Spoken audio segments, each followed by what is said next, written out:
اعوذ باللہ من الشیطان الرجیم بسم اللہ الرحمن الرحیم۔ تمام دیکھنے اور سننے والوں کو نور اسلام کی طرف سے السلام علیکم ورحمۃ اللہ وبرکاتہ۔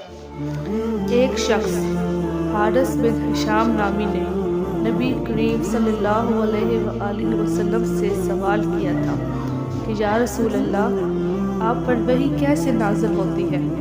آپ صلی اللہ علیہ وآلہ وسلم نے فرمایا کہ وحی نازل ہوتے وقت کبھی مجھ کو گھنٹی کسی آواز محسوس ہوتی ہے اور وحی کی یہ کیفیت مجھ پر بہت شاق گزرتی ہے۔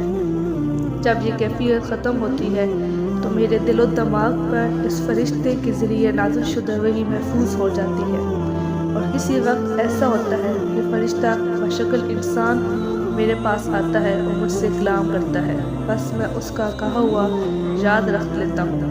عائشہ رضی اللہ عنہا کا بیان ہے کہ میں نے سخت کڑاکے کی سردی میں نبی کریم صلی اللہ علیہ وآلہ وسلم کو دیکھا کہ آپ پر وحی نازل ہوئی۔ جب اس کا سلسلہ موقوف ہوا تو آپ صلی اللہ علیہ وآلہ وسلم کی پیشانی سینے سے شرابور تھی۔